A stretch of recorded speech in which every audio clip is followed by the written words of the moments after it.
Hello, everyone. Welcome to the Child and Youth Protection Policy Refresher course.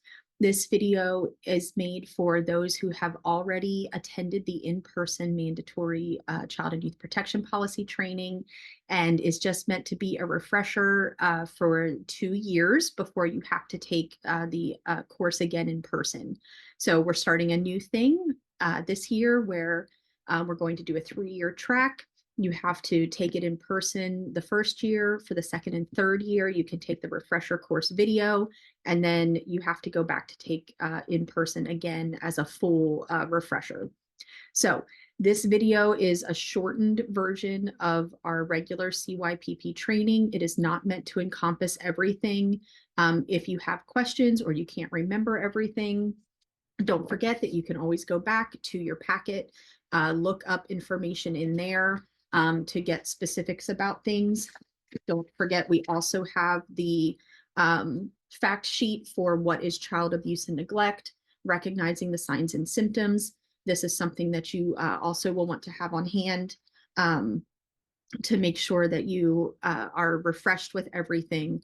Those things will be emailed out to you, so you'll have digital copies, but you can also pick up a hard copy in the church office if you should need that. We're going to be going through a PowerPoint, so I'm going to be pulling that up now. With this refresher course, we want to make it as quick and easy for you as possible, so I'm not going to touch base on absolutely everything. At any time, feel free to pause the video or to take a break so that you can read through things more carefully if you need to. We're just going to kind of move on through everything. And if you have any questions about anything at the end, you can give me a call or send me an email, and I will help answer any questions that you have. Okay, so our purpose is to just make sure that everybody knows what is our policies, how do we best keep our children and youth safe, best practices, what's appropriate behavior and boundaries, and to make sure that everyone is aware of symptoms and signs of abuse and neglect so that we're prepared to notice and respond to anything that might be going on. This training is for anyone who has access to the church, so key holders, and then staff, anybody that works with children and youth directly, people that drive kids, and outside groups that come in. So there's a wide range of people who are required to take the training annually. A reminder about definitions: children are 6th grade and under, youth is 7th grade through 12th grade, and then an adult is somebody who's 18 and older. And a quick reminder, there's ministry directors like me, who's a children's minister. There's screened adults who have gone through the background check, and there's adult volunteers who are adult helpers but have not been background checked. Don't forget that we always want 2 adults in a space. So for non-classroom, it has to be 2 non-related adults. At least one of them needs to be screened. The other person can just be an adult volunteer. In a classroom setting, we need at least 1 screened adult. There should be 2 people. That's always best practices, but it can just be 1 screened adult in a classroom setting, but that is never an ideal situation. We always try to have 2 people in a space. Never put yourself in a situation where you're alone with children. All of our spaces and all of our classrooms have windows and open doors. We need visibility in all of our spaces. So all of our doors have windows so people can see in. All of our doors either have a half door in our preschool hall or the doors are open for visibility. Remember, that tends to remove those opportunities for secrecy and isolation. So physical and verbal interaction, make sure that your physical contact is stuff that you are touching the children in appropriate ways. Think bathing suit areas. We don't want to be touching. So fist bumps, high fives, anything on the hands, is okay. Shoulders, upper back, you might do a pat on the back, something like that. But think about where you're touching the children. Think about what's going on. Brief hugs are okay. We try to keep it as a side hug, but if a child gives you a full hug, okay, just keep it brief and make sure that you're being appropriate. No sitting on laps. Really, unless it's a relative or it's some sort of a game and youth group or something, there might be some exceptions. But otherwise, children in elementary school, kindergarten and up, they don't need to be sitting in laps. Preschool is a different situation since they're a little younger and they still need, a little bit more love and affection sometimes. Obviously, if there's an emergency or some sort of a extenuating circumstance, then that's a different situation. No using physical force on our children or youth. If it's absolutely necessary, get someone to help you. Call for a ministry director, call for a pastor. We know what to do. We know how to use our bodies as a block. We don't put our hands on the children. If somebody's trying to run out of the building or somebody's trying to hurt someone or themselves, we will step in to help gently restrain and do it in an appropriate way. That's not something we want you to deal with. So call for help and get help. You do not put your hands on the children at all, if at all possible. And then, of course, we want to make sure that we're using proper modeling proper language and being respectful to each other, showing love and care with everything that we say. That includes to each other. So not just how we speak to the kids, but how we speak to other adults, how we speak to the youth, how the youth speak to the youth. That all needs to be modeling good behavior. We want the kids to see healthy, respectful language towards each other. We're building each other up. We're not tearing each other down. Remember with the bathrooms, you never want to go into a bathroom with a child.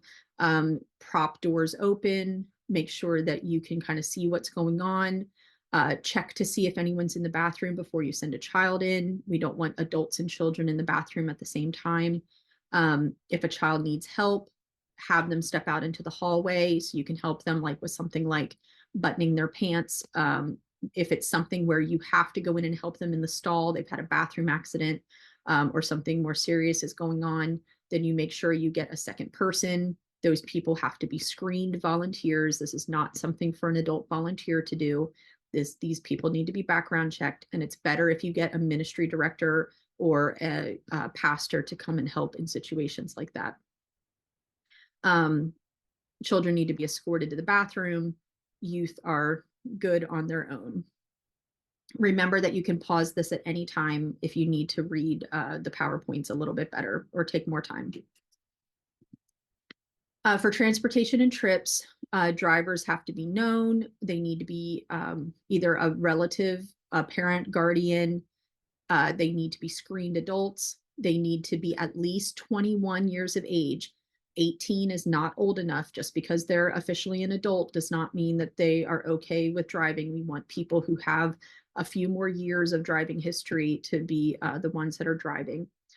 Or a professional licensed transportation company is all good.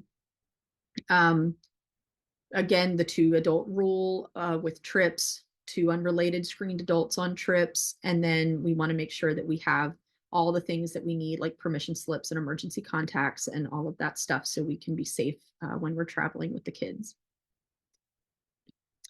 First aid kits and AED machines are all around the buildings. There's all of that stuff is in every building. You can see here where they are located. We do have the new AED machine upstairs, so everything is back to the way that it should be.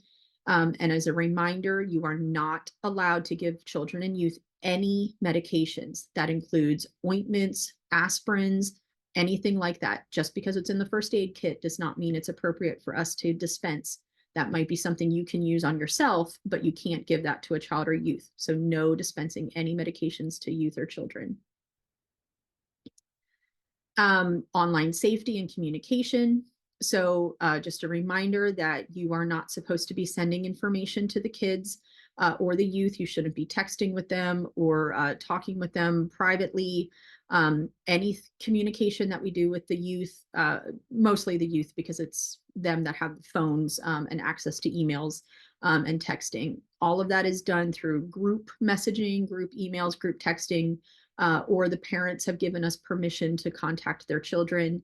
We have paperwork that they have to sign to let us know how is it okay for us to communicate with their child.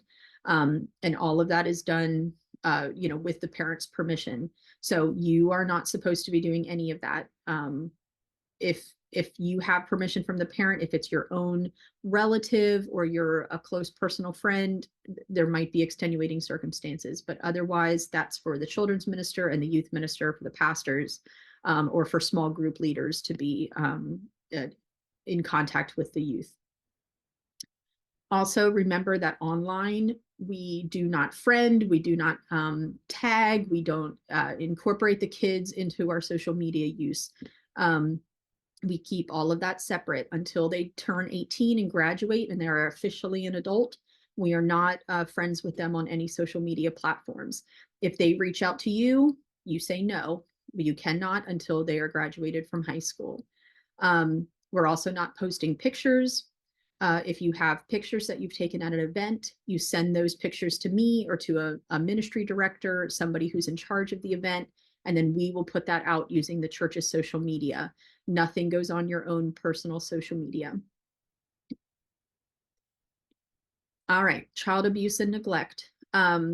Just as a reminder, here are the definitions. Feel free to pause and read through them all. Florida and several states, depending on what state you're in, might have more or less of what is considered to be abuse. But these are the four major categories: physical, sexual, emotional abuse, and neglect. So we're going to take a few minutes to look at some signs and symptoms of each one, and then we'll talk about what happens if we have to make a report and how we do that. So signs of child abuse and neglect with physical abuse and sexual abuse. Here are some things that you might see: unexplained injuries. They're seem scared, anxious, depressed. They might be frightened about going home or frightened of their guardians. They shrink away from adults. You see changes in eating or sleeping habits, maybe even, changes in some behavior and things. Sexual abuse, they might have difficulty walking or sitting. There might be bleeding, bruising, or swelling in their private parts, sudden changes in appetite or behavior. They know too much or they know too little based on what they should know for their age. And they attach very quickly to strangers or new adults. For emotional abuse, there might be extreme changes in behavior. They might be inappropriately adult or inappropriately infantile, delayed physical or emotional development, signs of depression or suicidal thoughts. Neglect, frequently absent from school, begs or steals food, lack of medical care, consistently dirty or has severe body odor, and lacks sufficient clothing for the weather.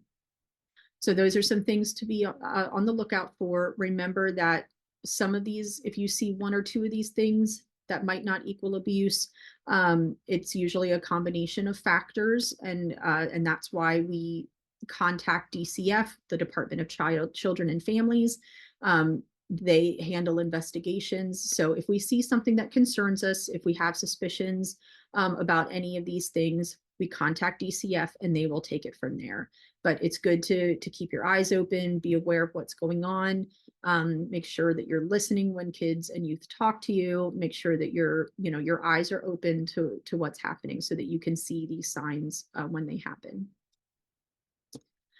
Remember that in Florida, everyone is a mandatory reporter.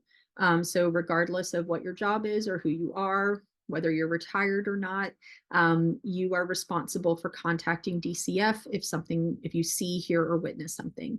So everybody has that moral responsibility. If you do suspect anything or you've observed something, then you need to call the child abuse hotline at 1-800-96-ABUSE or 1-800-962-2873.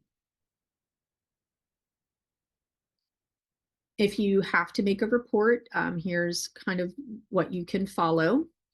First, you're going to call the child abuse hotline. Then you're going to let someone at the church know that something has happened.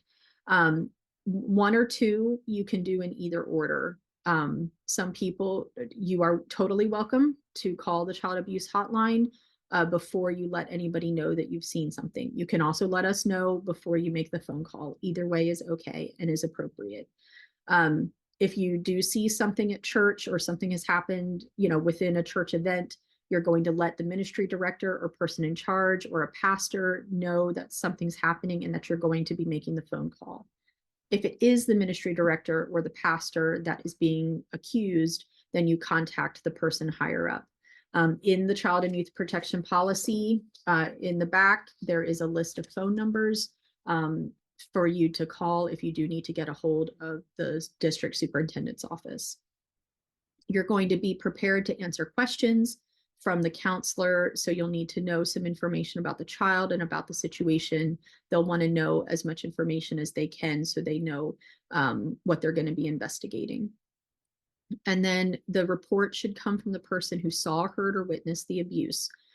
So you can come and tell me, you can come and tell a pastor, but it still has to be you who makes the phone call, because it needs to be as much of a first, an eyewitness account of what's happening. So it's not information that's been passed from person to person.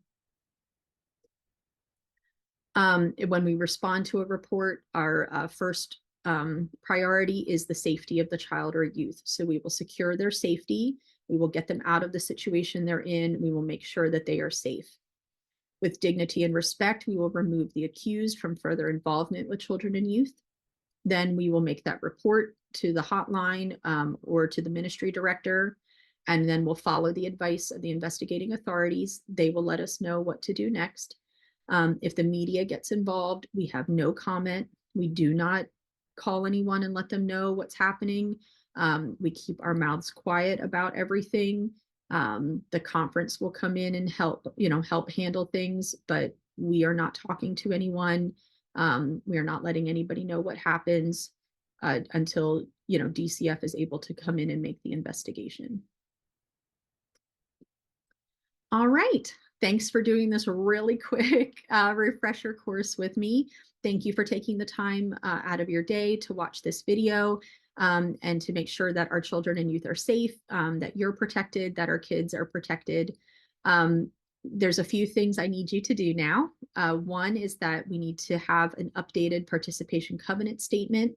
That paper just tells us that you've agreed to follow the policy. That will be in the email that was sent out to you, or there's copies in the office if you need to pick up a hard copy. Also, a background check needs to be done every 3 years. So if you're due for a background check, Lisa will let you know, our office manager. Or you can call her and check if your background check is due. If you did one last year, you're good for 3 years. And then the next step is to take the questionnaire. Now I want to know, how well were you listening? How well did you retain information? So in the link to the video underneath on YouTube, there will be a link that you can click that will take you to a Google form. You can click on that, fill out the questionnaire and submit it. And then I'll know that you took the time to watch the video and that you answered the questions correctly and that you are good to go. If you have any other concerns, any questions, if you don't understand what to do next, just call me or email me and I can get you more information. Thank you so much. I appreciate you all very much and have a great day.